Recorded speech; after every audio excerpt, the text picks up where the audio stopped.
The cathedral was silent, not a reverent, peaceful silence, but the suffocating, heavy quiet of 300 guests watching a bride realize she'd been abandoned.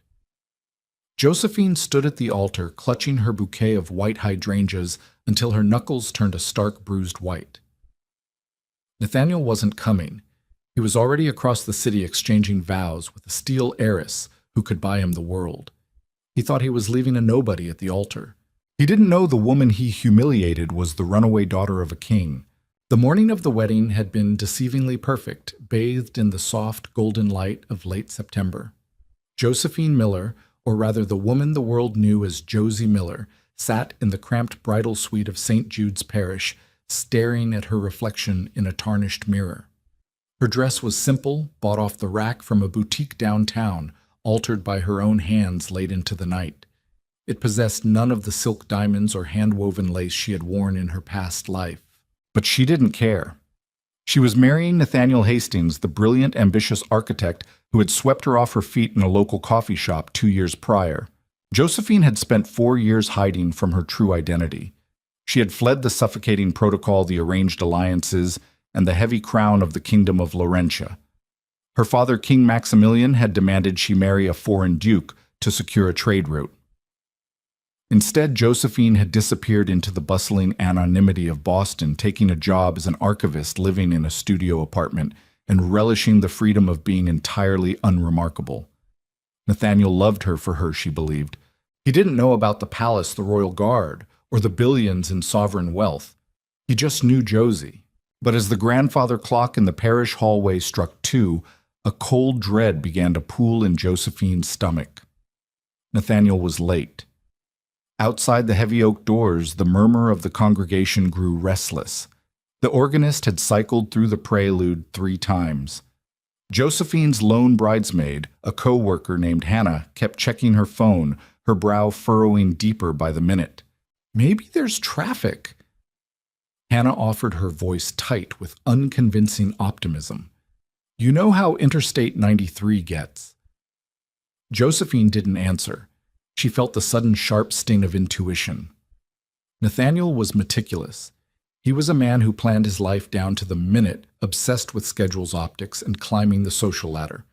He would not be late to his own wedding unless it was intentional. At 2:45 p.m., the heavy wooden door of the suite creaked open. It wasn't Nathaniel. It was Gregory, Nathaniel's business partner and best man. His face was ashen, his tuxedo rumpled, and he couldn't meet Josephine's eyes. He held a thick cream-colored envelope sealed with a wax stamp. Gregory, Josephine whispered, the bouquet trembling in her grip. Where is he? Gregory swallowed hard, stepping into the room and closing the door behind him. Josie, I'm so sorry. I didn't know until an hour ago. He didn't even have the spine to tell you himself. He sent a courier to my apartment. He handed her the envelope.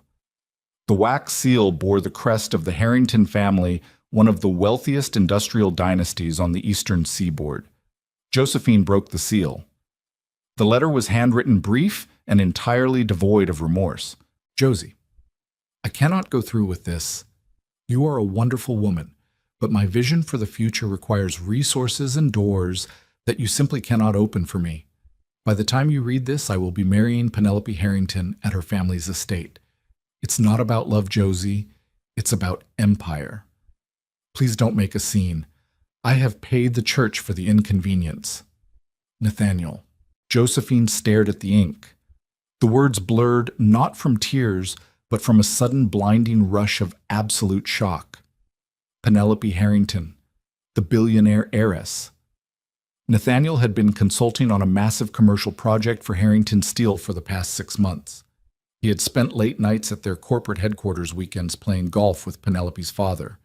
Josephine had trusted him implicitly. All along, he hadn't been securing a future for them. He had been securing an audition to become a Harrington. He married her this morning, Gregory said quietly, his voice laced with disgust. A private ceremony at the Harrington compound. They're hosting a massive reception there right now, hundreds of elite guests. Josie, I'm so sorry. He used you to keep himself grounded until he could land a bigger fish. Hannah gasped, covering her mouth. Josephine simply stood there, the cheap lace of her dress suddenly feeling like sandpaper against her skin. "It's about empire," he had written. A bitter, jagged laugh escaped Josephine's lips. Nathaniel Hastings wanted an empire. He had traded a woman he thought was a penniless archivist for a steel heiress completely unaware that he had just discarded the only daughter of one of the oldest, wealthiest sovereign monarchs in Europe. "Josie." Hannah reached out, expecting her to collapse. Instead, Josephine's spine straightened.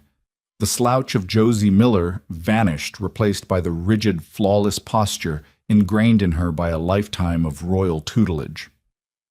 "Open the doors, Hannah." "What Josie know the guests?" "Open the doors." Josephine commanded a tone of absolute chilling authority echoing in the small room. She walked out into the sanctuary alone. The whispers erupted like a sudden storm, flashing cameras, and pitying gasps filling the air. She walked down the aisle, her chin held high, staring straight ahead at the empty space where Nathaniel was supposed to be. She didn't cry. She didn't falter. She stood before the stunned priest, turned to the congregation, and spoke clearly into the microphone. "The wedding is canceled. The groom has elected to marry Penelope Harrington for her father's money. There's an open bar at the reception hall next door. Please enjoy the champagne." She turned and walked out of St. Jude's, leaving the chaos behind. The sky had darkened, weeping a cold, relentless drizzle over the city by the time Josephine arrived at the Harrington country estate. She hadn't gone home to change. She still wore her wedding dress, though she had ripped the delicate tulle veil from her hair and thrown it into the back of her taxi. She didn't care how she looked. She needed to look him in the eye. She needed to see the man who had lied to her for 2 years. The Harrington estate was a sprawling, gated monstrosity of neoclassical architecture heavily guarded by private security. Luxury sports cars and black town cars lined the circular driveway. Music, laughter, and the clinking of crystal drifted out from the massive glass conservatory. When Josephine approached the wrought iron gates, 2 large security guards immediately moved to block her path, their eyes widening at the sight of a soaked woman in a wedding dress. "Miss, this is a private event," the taller guard barked, holding up a hand. "I am here to see Nathaniel Hastings." Josephine said, her voice eerily calm despite the rain plastering her dark hair to her cheeks. "Tell him Josie is at the gate. If he doesn't come out, I will walk through these gates and make the scene he so desperately asked me not to make." The guards exchanged a tense look. One tapped his earpiece, murmuring a message. Minutes stretched. The rain fell harder. Finally, a side door of the mansion opened, and Nathaniel walked out beneath a large black umbrella, flanked by Penelope Harrington. Nathaniel looked immaculate in a bespoke Tom Ford tuxedo. Penelope clung to his arm, draped in custom Vera Wang, a diamond necklace heavy around her throat. She looked at Josephine not with pity, but with sheer, unadulterated amusement. "I asked you not to do this, Josie." Nathaniel sighed, stepping just close enough to the gate so she could hear him over the rain, but far enough to remain entirely dry. "This is pathetic. You're embarrassing yourself." "You left me at the altar with a note, Nathaniel."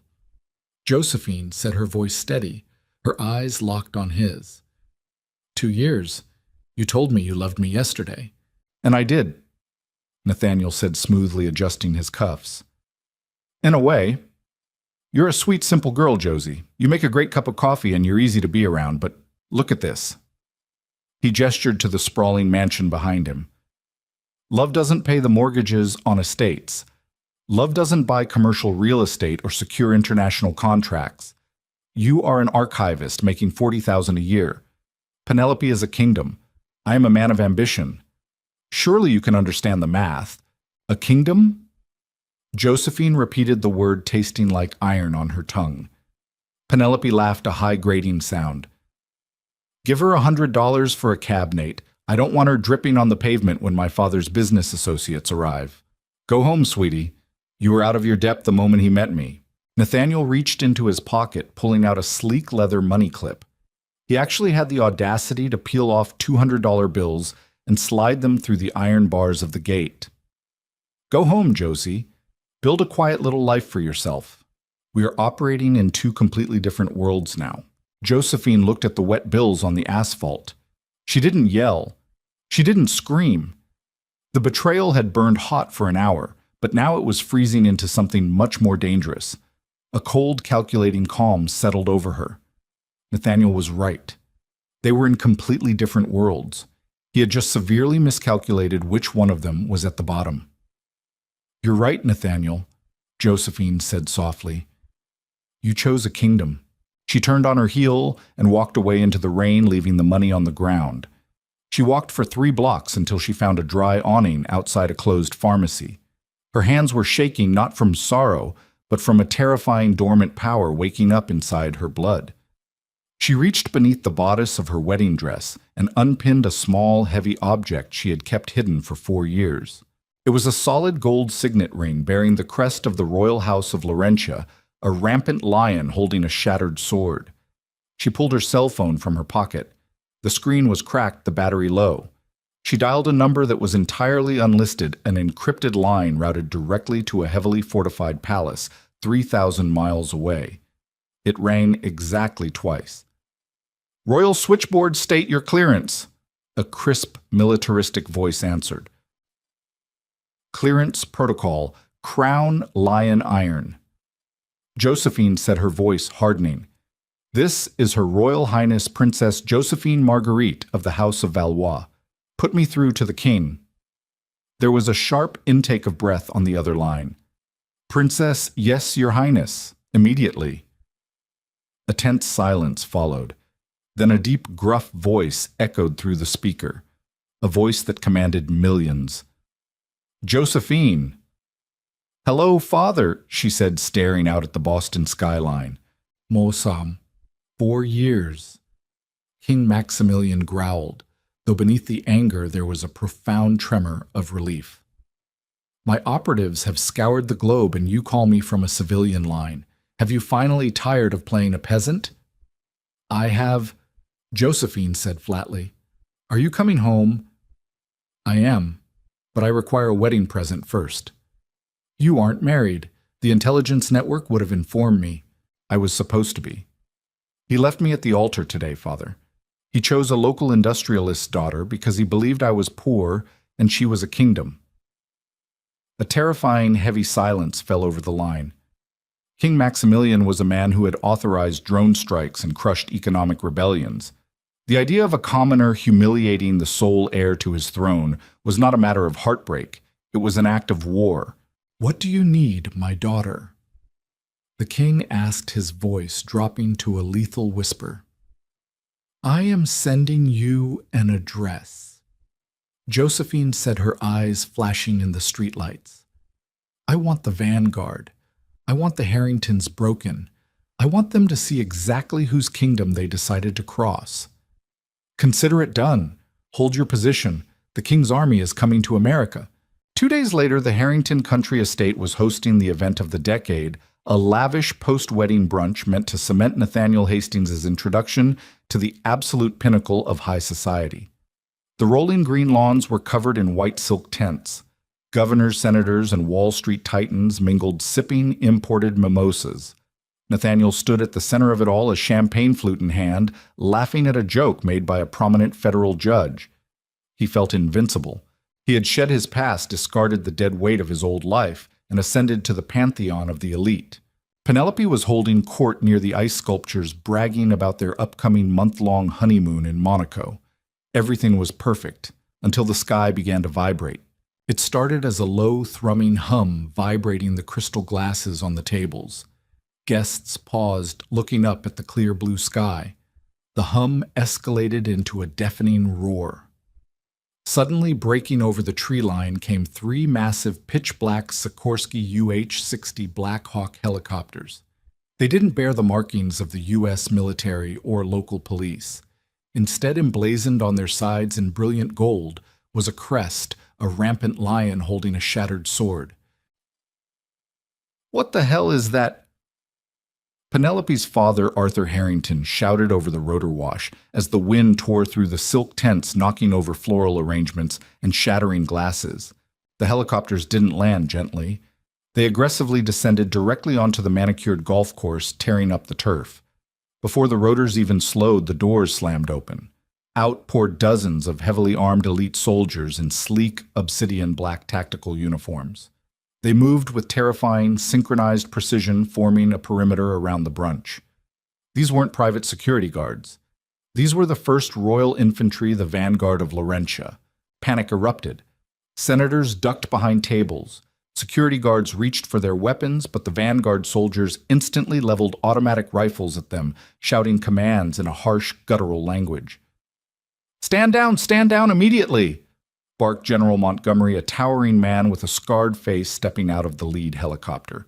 He carried a swagger stick and wore the full ceremonial yet heavily armored uniform of the Laurentian High Command. Arthur Harrington, red-faced and furious, pushed his way to the front. "What is the meaning of this?" "I am Arthur Harrington. I have the governor on speed dial. This is private property." General Montgomery didn't even look at him. "Mr. Harrington, you are harboring an enemy of the Crown of Laurentia. By sovereign decree of King Maximilian, we have authorization under the Global Diplomatic Security Act to secure this perimeter. Enemy of the Crown."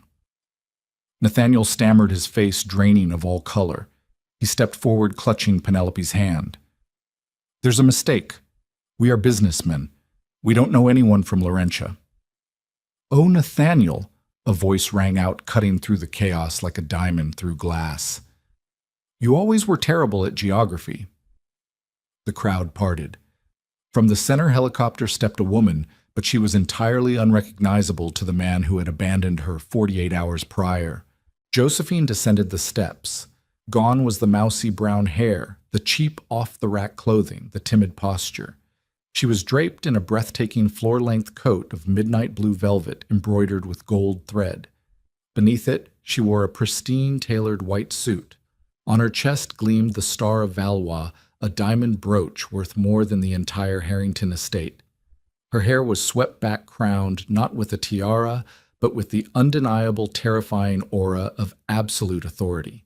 Flanking her were 4 massive royal guards matching her every step. Nathaniel dropped his champagne glass. It shattered on the stone patio. "Josie," he whispered, his voice cracking. "That is Her Royal Highness Princess Josephine Marguerite, heir to the throne of Laurentia." General Montgomery boomed, his voice echoing across the silent, terrified lawn. "Address her with the respect she commands, or I will have you gagged." Penelope Harrington looked like she was going to faint. She looked from the heavily armed soldiers to the general, and finally to the woman she had told to take cab money just 2 days ago. Josephine walked slowly toward Nathaniel, the heels of her Louboutins clicking sharply against the stone. She stopped 3 feet away from him, her expression a mask of utter icy calm. "You said we were operating in different worlds, Nathaniel." Josephine said softly, though the silence was so profound everyone heard her. "You were right. I spent 2 years shrinking myself so you could feel tall. I hid my name, my wealth, and my bloodline because I wanted to know if a man could love me for my soul rather than my crown." Nathaniel was shaking violently. "Josie, Your Highness, I didn't know. I swear to God I didn't know." "I know you didn't." Josephine smiled, a sharp, merciless curve of her lips. "That is the beauty of it. You showed me exactly who you are when you thought I was a nobody. You said love doesn't buy empires. You said Penelope was a kingdom." Josephine turned her gaze to Arthur Harrington, who was visibly trembling under the aim of the vanguard. "Mr. Harrington," Josephine said crisply, "as of 8 a.m. this morning, the Sovereign Wealth Fund of Laurentia has initiated a hostile takeover of Harrington Steel. We bought out your major shareholders at double the market rate. Furthermore, the European Trade Commission, heavily lobbied by my father, has just sanctioned your shipping routes for regulatory violations." Arthur Harrington collapsed to his knees, clutching his chest. Penelope screamed. In a matter of hours, their multi-billion-dollar dynasty had been entirely dismantled by a stroke of a royal pen. Josephine turned back to Nathaniel, who was weeping openly now. His perfect tuxedo rumpled his dignity, entirely shredded in front of the most powerful people in the country. You wanted a kingdom, Nathaniel, Josephine whispered, leaning in close so only he could hear the final crushing blow. Now you don't even have a house. She turned her back on him, signaling the general. The vanguard began to fall back to the helicopters, leaving the ruined wedding party in the dust of their rotors. Josephine didn't look back as she boarded the aircraft. She was going home, leaving the ashes of Nathaniel Hastings' ambitions scattered in the wind. The flight over the Atlantic Ocean was enveloped in the quiet, reassuring hum of the custom Boeing 747's massive engines. Josephine sat alone in the sprawling mahogany-paneled presidential cabin of the Royal aircraft, staring out the reinforced window at the endless expanse of clouds illuminated by the pale moonlight. The heavy gold-embroidered velvet coat she had worn to the Harrington estate lay meticulously folded on an adjacent leather armchair. She had changed back into something resembling comfort, a simple cashmere sweater and tailored trousers, but the invisible weight of the crown had already settled back onto her shoulders. There was no going back to the dusty archives of Boston. The quiet, unassuming life of Josie Miller had been entirely incinerated on the manicured lawns of her ex-fiancé's new father-in-law. General Montgomery stepped into the cabin, his polished boots clicking softly against the thick plush carpet. He offered a crisp, formal bow, the metals on his chest clinking like wind chimes in a harsh breeze. "Your Highness," Montgomery began, his gruff voice lowered in deference. "We have crossed into international airspace. We are scheduled to land at the private royal airstrip in Valoria in approximately 4 hours. His Majesty has mobilized the elite guard for your arrival. The perimeter is fully secured." "Thank you, General." Josephine replied, her voice steady, though a flicker of exhaustion danced behind her dark eyes. "And the situation in Massachusetts?" Montgomery allowed a rare grim smile to touch his scarred features. "The extraction was executed flawlessly. The local authorities were entirely paralyzed by the diplomatic immunity protocols we enacted. As for the Harringtons, the financial assault initiated by the Sovereign Wealth Fund is already causing catastrophic ripples through the American markets. Harrington Steel's shares have plummeted by 47% in after-hours trading. The industrial world is bleeding, and they know exactly whose sword inflicted the wound." "Good," Josephine whispered, turning her gaze back to the window. "Let them bleed." 4 hours later, the royal jet touched down on the private runway nestled within the towering snow-capped peaks surrounding Valoria, the capital city of Laurentia. The dawn was just beginning to break, casting a brilliant frozen glow over the ancient Gothic architecture of the city. As Josephine descended the illuminated steps of the aircraft, the frigid European air hit her lungs like a startling wake-up call. Waiting for her at the base of the tarmac was a fleet of armored, blacked-out luxury SUVs, flanked by 24 members of the Royal Guard standing at rigid attention.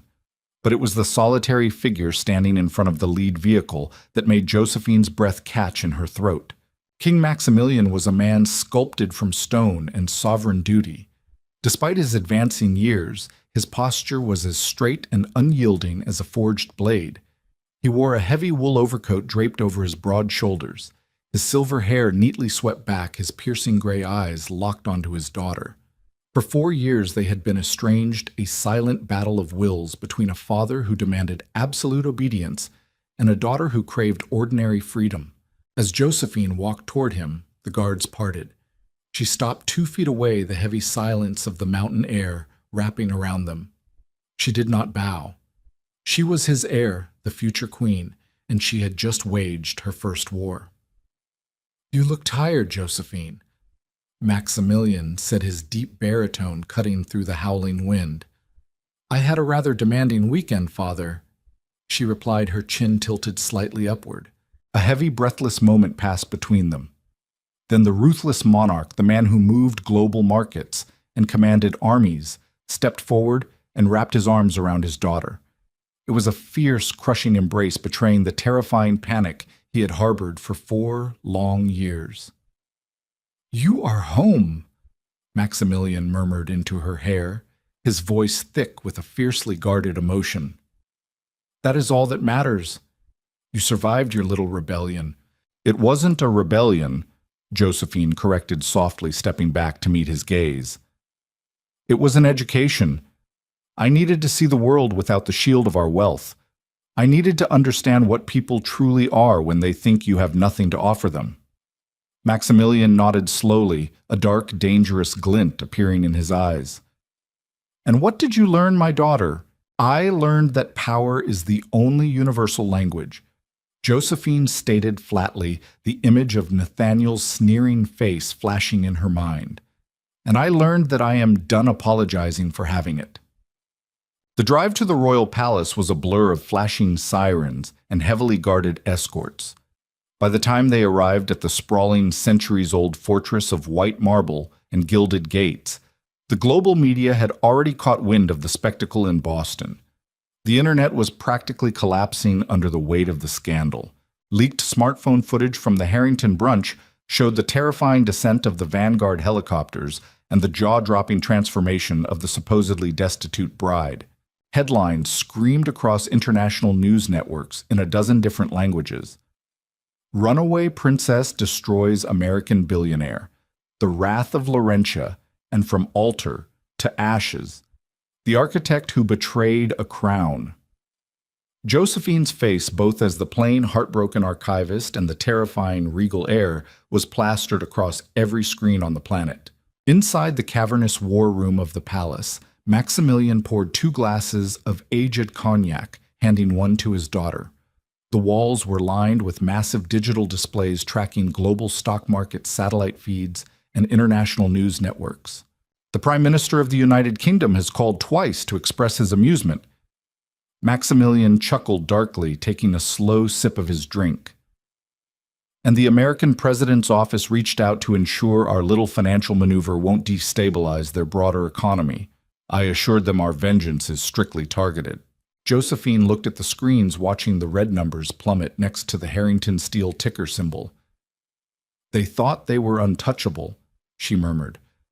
They built an empire on arrogance, exploiting the weak-stepping on anyone who didn't possess a pedigree or a massive bank account. And now they are learning the difference between new money and ancient power. Maximilian finished raising his glass in a silent toast. Welcome back to the throne, Josephine.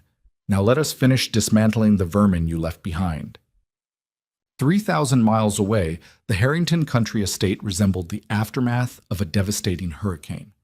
The white silk tents were shredded, the crystal centerpieces shattered, and the manicured golf course deeply scarred by the heavy landing gear of the Laurentian helicopters.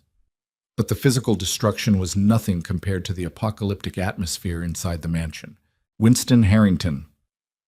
Penelope's father sat at the head of his massive mahogany dining table, his face buried in his trembling hands. The room was packed with frantic lawyers, terrified accountants, and sweating public relations executives. The air was thick with the foul stench of impending doom. "It's a massacre, sir," the lead accountant stammered, pulling off his glasses to rub his exhausted eyes. The Laurentian Sovereign Wealth Fund didn't just buy out the major shareholders. They weaponized their global trade alliances. They've blacklisted our steel shipments to Europe, Asia, and South America. The federal regulators are currently raiding our corporate headquarters downtown. They claim they received an anonymous tip regarding massive tax evasion. Anonymous. Winston choked out a hysterical broken laugh escaping his lips. It was the King of Laurentia. They are deliberately suffocating us. We are losing billions by the hour. We cannot fight a sovereign nation. Mr. Harrington, the chief legal counsel, interjected softly. They have diplomatic immunity, unlimited capital, and the backing of the European Union. We are completely outmatched.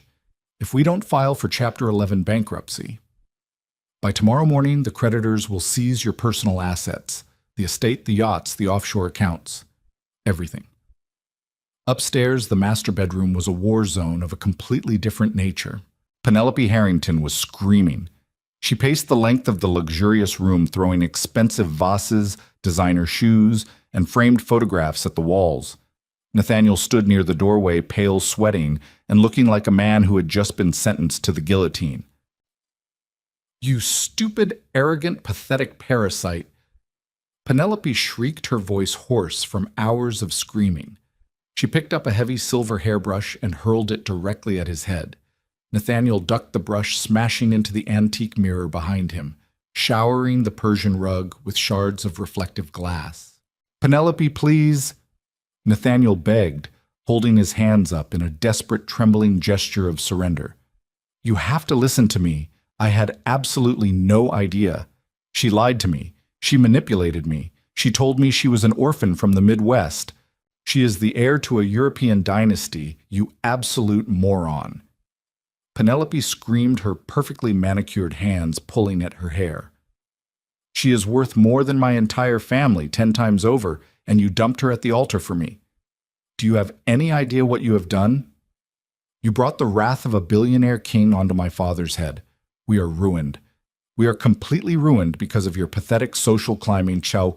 We can fix this." Nathaniel stammered, stepping forward. "I will call her. I will beg for forgiveness. She loved me, Penelope. She really loved me if I just explain." "Explain what?" Penelope interrupted, a vicious, cruel sneer twisting her features. "That you only married me because you thought she was poor, that you are a gold-digging fraud who miscalculated the biggest gold mine on the planet." "You are a joke, Nathaniel. You are a laughingstock. The entire world is watching footage of you weeping on my patio while she looked at you like you were a cockroach." Penelope marched over to the massive walk-in closet and began violently hurling Nathaniel's bespoke suits out into the hallway. "Get out!" she roared. "Get out of my house! Get out of my life! I'm filing for an annulment first thing in the morning. I never want to see your pathetic scheming face again." Nathaniel stood paralyzed. The empire he had sacrificed everything to build was evaporating before his very eyes. The wealth, the prestige, the elite status, all of it was turning into ash, slipping through his fingers like dry sand. "Penelope, you're my wife," he whispered weakly. "I am a casualty of your stupidity." She spat, slamming the heavy bedroom door perfectly in his face. The click of the lock echoed in the silent hallway, sounding suspiciously like the closing of a coffin. Nathaniel stumbled out of the Harrington estate an hour later, carrying a single leather duffel bag. It was raining again, a cold, miserable downpour that chilled him to the bone. He didn't have his luxury car. Penelope had demanded the keys, citing it as company property. He was forced to walk 2 miles to the main road just to hail a passing cab. He checked into a cheap, miserable motel on the outskirts of the city, the neon sign buzzing obnoxiously outside his grimy window. His cell phone had been ringing nonstop for hours. It wasn't his friends calling to offer support. It was his architectural firm. When he finally answered, his senior partner's voice was as cold as ice. "Nathaniel, you are officially terminated from the firm, effective immediately," the partner said sharply. "You are toxic. We have high-profile clients pulling their contracts because they are terrified of being associated with the man who humiliated the Princess of Laurentia. Do not come into the office. Your personal items will be mailed to you." The line went dead. Nathaniel dropped the phone onto the stained mattress. He had nothing. No job, no wife, no status, and no future. His reputation was globally annihilated. He was the villain in the most famous royal drama of the century, forever branded as the foolish, greedy man who threw away a crown for a handful of copper. He sat on the edge of the lumpy bed, staring blankly at the flickering television screen in the corner of the room. The evening news was playing. The screen showed footage of Josephine standing on the balcony of the royal palace in Valoria, looking radiant, untouchable, and supremely powerful. The crowd below the balcony was cheering her name, waving the blue and gold flags of her kingdom. Nathaniel fell to his knees on the cheap carpet, burying his face in his hands, as a wretched, agonizing sob tore from his throat. The walls of his miserable little room closed in on him, the crushing weight of his own hubris finally breaking his spirit.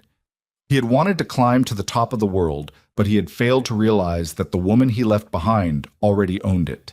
The transition from a cramped Boston studio to the sprawling gilded corridors of the Valoria Royal Palace was a jarring psychological shift, but Josephine adapted with the terrifying ease of a predator returning to its natural hunting ground. Within a week, The mousy, agreeable demeanor of Josie Miller had been entirely eradicated. In her place stood Her Royal Highness Princess Josephine Marguerite, a woman who sat at the right hand of King Maximilian during high-stakes parliamentary meetings, dictating international trade policies with a cold, unwavering precision that left seasoned politicians trembling. She traded her oversized sweaters for sharp, immaculate tailored suits from Milan and Paris, her hair always styled in a severe, elegant sweep that showcased the heavy diamond-encrusted heirlooms of her bloodline. She was no longer hiding, she was conquering. Across the Atlantic, Nathaniel Hastings was rotting in the pungent, damp squalor of a roadside motel in South Boston. The annulment papers from Penelope Harrington had arrived via a ruthless corporate courier, effectively severing his ties to the Harrington dynasty. His bank accounts were rapidly draining his credit cards, declined at local diners, and his architectural license was under investigation by the State Ethics Board, mysteriously triggered by a series of anonymous and highly detailed complaints. He was a pariah. The social circles he had spent years meticulously infiltrating now treated him like a contagious disease. But Nathaniel was a man defined by a desperate, clawing ambition. He refused to accept that he had been entirely defeated by a woman he had once deemed too insignificant to marry. Sitting on the edge of his stained mattress, bathed in the flickering, nauseating glow of a street lamp bleeding through the blinds, Nathaniel remembered a crucial detail. During their second year of dating, Josephine had asked him to hold on to a small, heavy, fireproof lockbox. She had claimed it contained her late mother's modest jewelry and some old family documents. He had shoved it in the back of his own private storage unit and promptly forgotten about it. Driven by a manic, feral energy, Nathaniel spent his last $50 on a cab to the storage facility. When he broke the lockbox open with a crowbar, he didn't find cheap trinkets. He found 3 leather-bound journals heavily embossed with the crest of the Laurentian royal house. Nathaniel sat on the concrete floor of the unit, his hands shaking as he flipped through the pages. They were Josephine's private diaries from her late teenage years, chronicling her intense, suffocating struggles with her father's draconian rule, her documented anxieties about the sovereign wealth fund's internal politics, and raw, unfiltered opinions on several prominent European heads of state. It was a treasure trove of diplomatic scandal. If leaked, it could heavily embarrass King Maximilian, destabilize Laurentia's delicate alliances, and humiliate Josephine on a global scale. A twisted, malicious smile spread across Nathaniel's unshaven face. This was his leverage. He didn't need Penelope Harrington's steel empire. He held the secrets of a kingdom in his hands. He immediately used his encrypted laptop to contact Maxwell Crawford, a notorious, ruthless media mogul based in London. Crawford owned a conglomerate of tabloids and digital news networks that thrived on destroying the reputations of the European aristocracy. When Nathaniel vaguely described the contents of the journals, Crawford immediately wired a non-refundable advance of £50,000 to secure an exclusive in-person meeting. Nathaniel bought a first-class ticket on the next red-eye flight to Heathrow. He showered, shaved, and put on his last clean suit, the same bespoke Tom Ford tuxedo jacket he had worn on the day he abandoned Josephine. He felt the familiar, intoxicating rush of arrogance returning to his veins. He was going to extort the crown of Laurentia. He would demand a quiet, astronomical settlement, tens of millions of dollars in exchange for burning the diaries. He would rebuild his life in a tropical tax haven far away from the Harrington family and the wrath of King Maximilian. The meeting was set for a private VIP room at an exclusive members-only club in the heart of Mayfair, London. Nathaniel arrived 30 minutes early, ordering a $200 glass of scotch, savoring the taste of high society he had been starved of for weeks. He placed the heavy leather-bound journals on the polished mahogany table, tapping his fingers in erratic, excited rhythms. At exactly 9 p.m., the heavy oak doors of the private dining room swung open. But it wasn't Maxwell Crawford who walked through the threshold. It was General Montgomery dressed in a sharp civilian suit, but projecting the unmistakable lethal aura of a military executioner. Flanking him were 4 towering operatives of the Laurentian Intelligence Division blocking the exit. Nathaniel's blood ran colder than the ice in his glass. He jumped to his feet, knocking the heavy crystal tumbler over. The scotch spilled across the mahogany, soaking into the edges of the journals. Where is Crawford? Nathaniel demanded, his voice cracking violently in panic. I am in a public building. You cannot touch me here. General Montgomery calmly walked to the table, pulling out a chair and sitting down directly across from the terrified architect. Mr. Crawford sends his deepest apologies, Montgomery said, his gravelly voice dripping with mocking politeness. However, when he realized you were attempting to peddle the stolen private property of the future Queen of Laurentia, he decided it was far more profitable to alert the crown. His Majesty King Maximilian has granted Mr. Crawford an exclusive, highly lucrative interview with the royal family next month, a small token of our appreciation for his loyalty. Nathaniel stumbled backward, his back hitting the velvet wallpaper. No, this is extortion. Those are my property. They were left in my care. You abandoned your right to anything belonging to Her Highness the moment you left her at the altar. Mr. Hastings. Montgomery replied, picking up the damp journals and handing them to an operative. You are an incredibly slow learner. You attempted to blackmail a sovereign nation with the scribblings of an angsty teenager. Did you truly believe Her Highness would leave actionable state secrets in a storage unit in Massachusetts? Montgomery stood up, adjusting his cuffs, towering over the trembling, broken man. Her Highness requested that I bring you to her. The general continued smoothly. She is hosting a gala in Valoria tomorrow evening. She wants you to attend. I strongly suggest you do not decline the invitation, Nathaniel. The flight is already arranged. The grand ballroom of the Valoria Royal Palace was a breathtaking testament to centuries of unchallenged wealth and absolute power. Giant crystal chandeliers older than the United States itself cast a brilliant fractured light over a sea of international diplomats, tech billionaires, and European royalty. A symphony orchestra played softly from a gilded balcony while liveried servants circulated with trays of vintage champagne and caviar. It was a world of unimaginable opulence, and Nathaniel Hastings was dragged into the center of it through a concealed servants' corridor flanked by 2 heavily armed guards. He was not dressed for a gala. The guards had not allowed him to change out of his travel-worn, rumpled suit. He looked exactly like what he was, a desperate, defeated interloper dragged out of the gutter and thrown into a palace. The guards shoved him into a private, soundproofed antechamber overlooking the main ballroom through one-way glass. Nathaniel stumbled, catching himself on a velvet chaise lounge. The room was dark, save for the ambient light spilling from the grand party outside. Stand up, Nathaniel. Stop groveling. The voice sliced through the darkness like a polished guillotine blade. Josephine stepped out of the shadows. Nathaniel physically recoiled, gasping for air. If she had looked terrifying in Boston, she was entirely paralyzing now. She wore a sweeping blood-red evening gown spun from silk and metallic threads that caught the dim light like liquid fire. Around her neck rested a collar of flawless rubies, and resting in her dark hair was a delicate yet blindingly bright diamond tiara. She was not the girl who had brought him coffee in the mornings. She was a monarch in waiting, an apex predator draped in diamonds. Josie. Nathaniel choked out, falling to his knees on the marble floor. The arrogance that had fueled him in London had evaporated, replaced by a raw, suffocating terror. Please, I am begging you. I have nothing left. I am completely destroyed. You attempted to sell my private thoughts to a tabloid, Nathaniel. Josephine said, her voice eerily calm, pacing slowly around him. You stole my diaries, hoping to find a weakness, hoping to humiliate my family in front of the entire world simply because you were angry that your own pathetic, greedy choices ruined your life.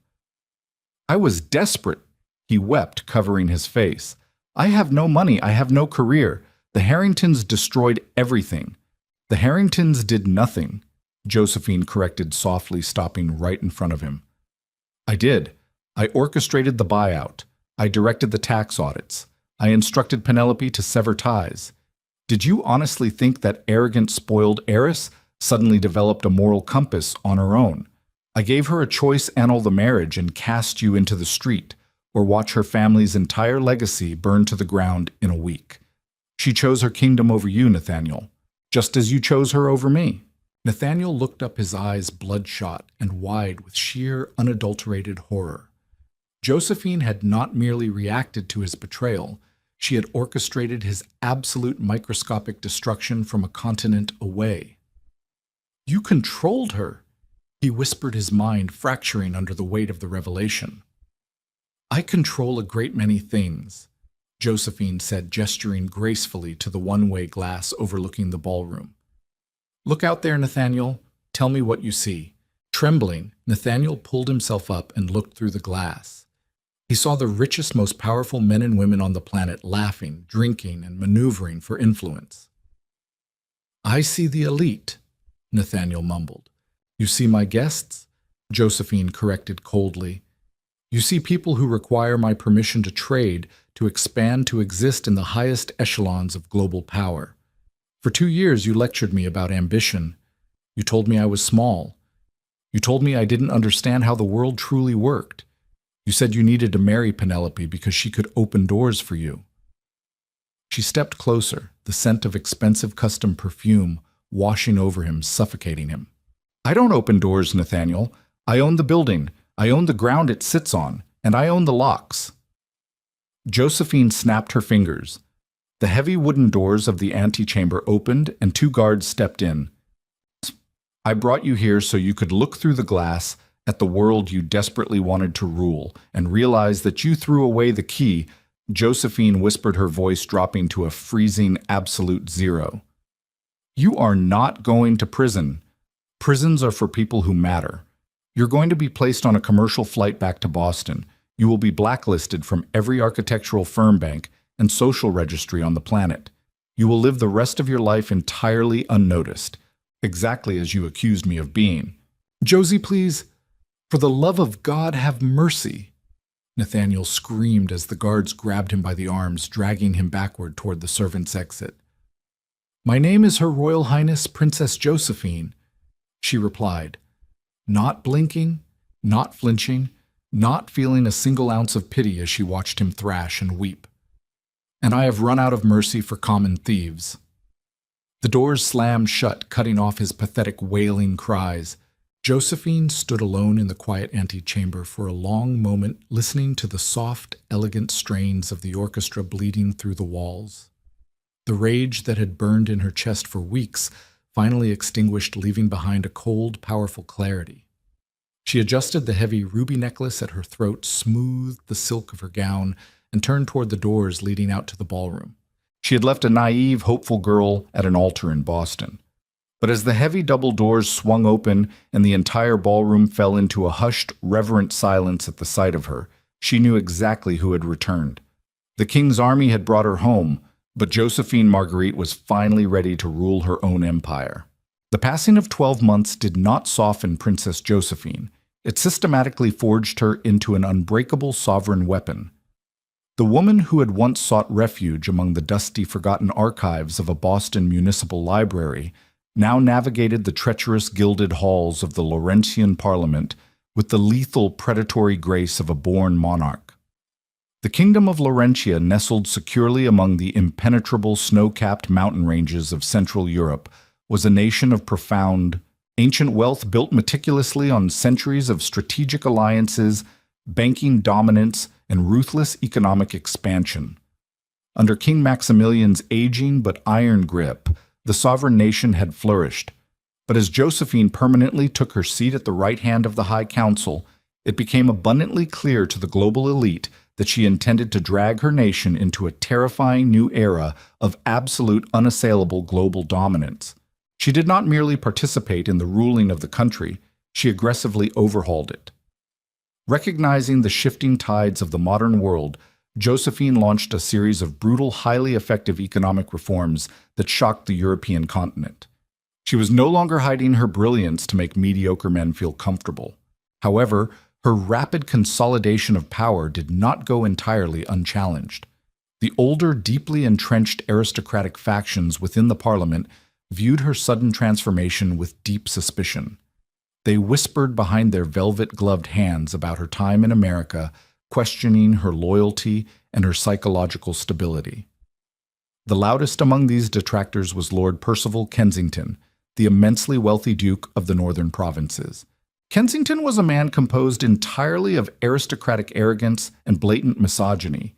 He had spent the last 4 years attempting to position his own nephew as a viable successor to the aging king, capitalizing on Josephine's temporary, self-imposed exile.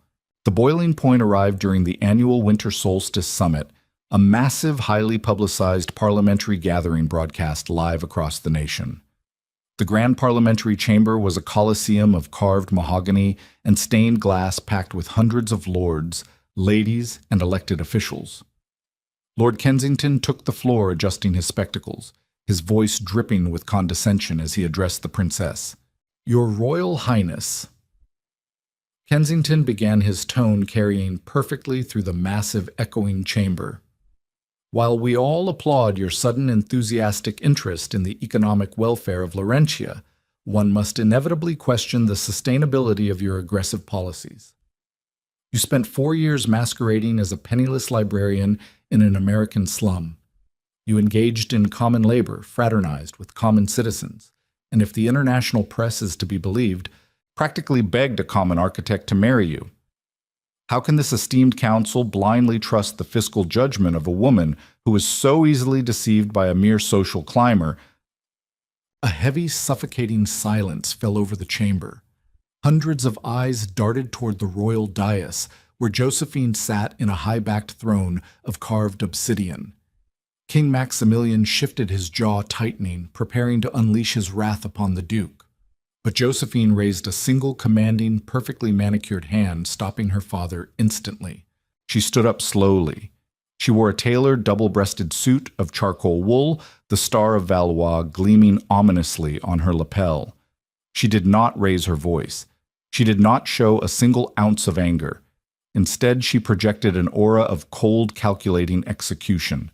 "Lord Kensington," Josephine said, her voice echoing with crystal clarity. "It is entirely true that I lived among commoners.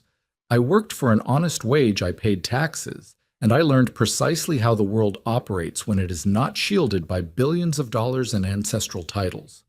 I learned that greed is a universal language spoken just as fluently in a Boston coffee shop as it is in the northern provinces of Laurentia."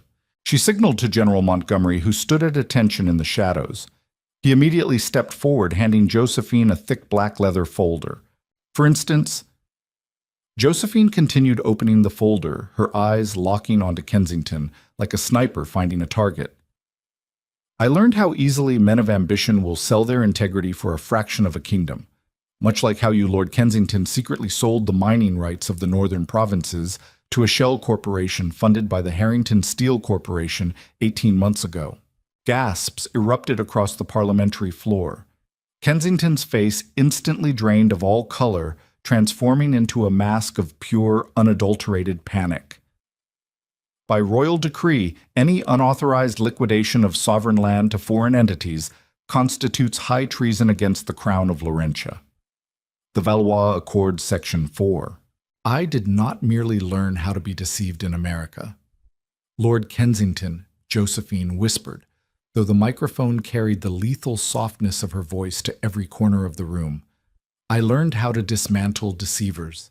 General Montgomery, you will strip the Duke of his titles, seize his estates, and place him in a holding cell in the lower dungeons until he can be formally tried for treason." Kensington attempted to scream a protest, but the royal guards were already upon him, dragging the disgraced aristocrat from the chamber. Josephine slowly closed the black folder and took her seat. She surveyed the stunned, terrified faces of the Parliament. "Are there any further questions regarding my fiscal judgment?" she asked the silent room. There were none. The Parliament bowed their heads in absolute terrified unison. 3,000 miles away in the freezing, sleet-covered streets of Boston, a man sat shivering inside a small, rusted toll booth on the outskirts of the Massachusetts Turnpike. Nathaniel Hastings wore a heavy, stained, reflective jacket over a cheap fraying sweater. His face was gaunt, his eyes hollow, and devoid of the fiery ambition that had once defined him. Following his disastrous, humiliating return from London, the absolute reality of Josephine's curse had set in. He was entirely blacklisted. No architectural firm would hire him. No bank would grant him a loan. Penelope Harrington had successfully secured her annulment, leaving him with absolutely nothing but mounting legal debts and a globally shattered reputation. He had been evicted from his apartment, forced to take a minimum wage job collecting coins from passing motorists just to afford a miserable, unheated studio in a dangerous neighborhood. As the wind howled, rattling the glass of the toll booth, a sleek black luxury town car pulled up to his window. Nathaniel mechanically reached out a freezing, cracked hand to accept the toll fare. The passenger in the back seat was reading a newspaper. Nathaniel glanced down, and his breath completely stopped in his throat. Staring back at him from the front page of the Global Financial Times was a massive high-definition photograph of Princess Josephine. She looked breathtaking, powerful, and entirely untouchable, standing victorious in the Laurentian Parliament. The headline read in bold, unforgiving ink, "The Iron Princess: How Josephine Valois Became the Most Powerful Woman in Europe." The driver honked the horn aggressively, snatching the receipt from Nathaniel's trembling fingers and speeding away into the dark, freezing night.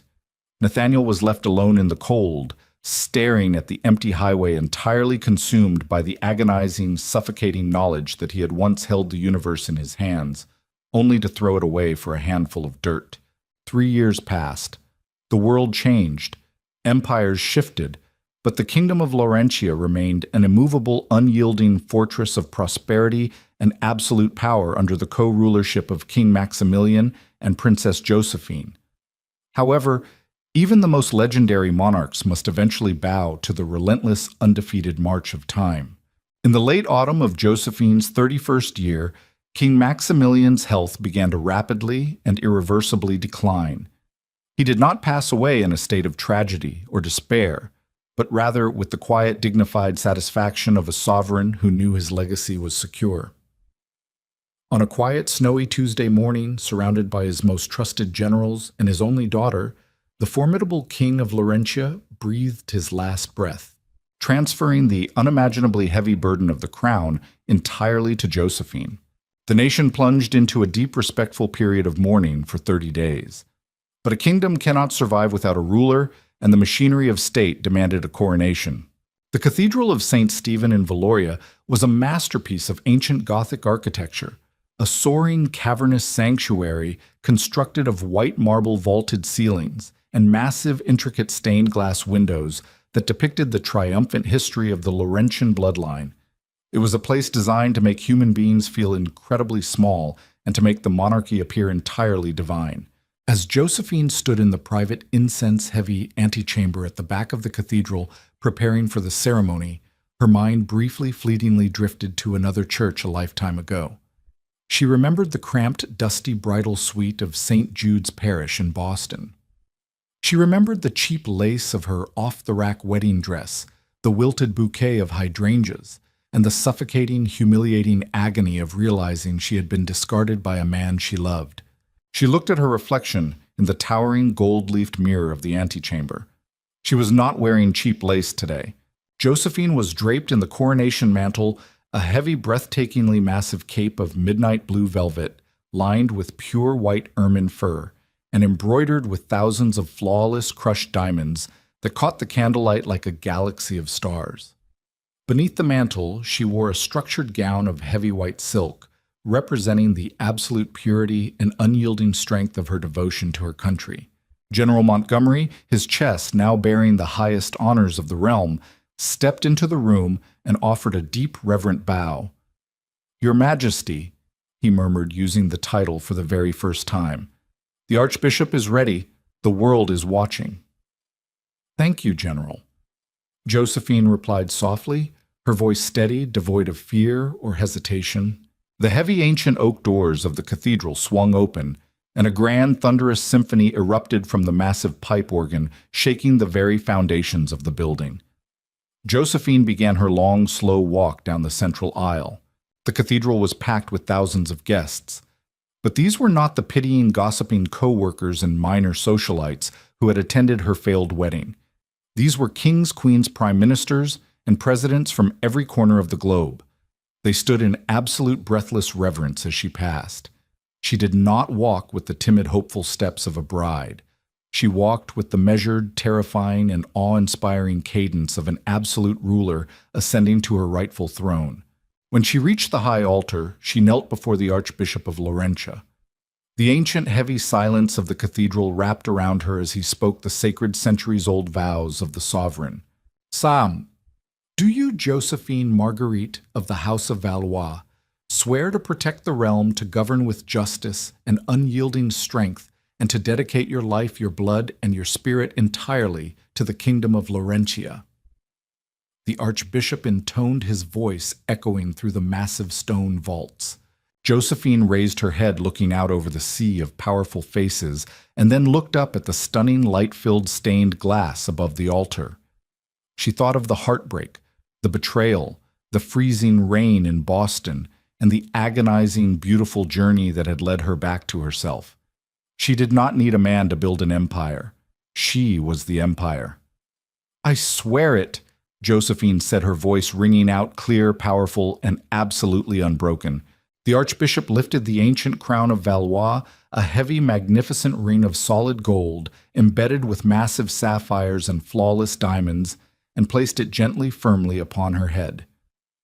I present unto you your undisputed sovereign, the archbishop cried out, raising his hands. Queen Josephine of Laurentia, long live the queen! The cathedral erupted. Thousands of voices shouted in unison, a deafening, triumphant roar that shook the glass and echoed out into the snowy mountains. Outside the cathedral, the massive cannons of the Royal Artillery fired a booming, earth-shattering 21-gun salute, and the elite Vanguard helicopters flew in a synchronized, perfectly executed formation over the capital city, trailing ribbons of blue and gold smoke across the winter sky. Queen Josephine turned to face her people, the heavy crown resting perfectly on her head. She did not smile, but a profound, radiant peace settled over her striking features. She had survived the ultimate betrayal. She had wielded the ruthless power of her bloodline, and she had permanently burned away the weak, compliant girl she once pretended to be. She was no longer a discarded secret. She was the most powerful woman on earth, sitting upon a throne forged in fire, betrayal, and absolute, magnificent triumph. Thank you for watching this incredible conclusion of betrayal, power, and ultimate revenge. Josephine's journey from a heartbroken, abandoned bride to the reigning sovereign queen of Laurentia proves that true strength comes from within. If you loved seeing Nathaniel face the devastating consequences of his greed, please smash that like button right now. Don't forget to share this video with anyone who loves a massive plot twist and a victorious underdog. Hit subscribe and turn on notifications so you never miss out on our daily drama stories. We bring you the best tales of revenge. See you next time. Thank you so much for reading this incredible story of betrayal, power, and ultimate revenge. If you loved seeing Josephine reclaim her crown and put Nathaniel in his place, smash that like button right now. Don't forget to share this video with anyone who loves a massive plot twist, and hit subscribe with notifications turned on so you never miss out on our daily drama stories. Drop a comment below. What would you have done if you were in Josephine's shoes? Would you have brought the king's army or handled it differently? Let us know, and see you in the next one.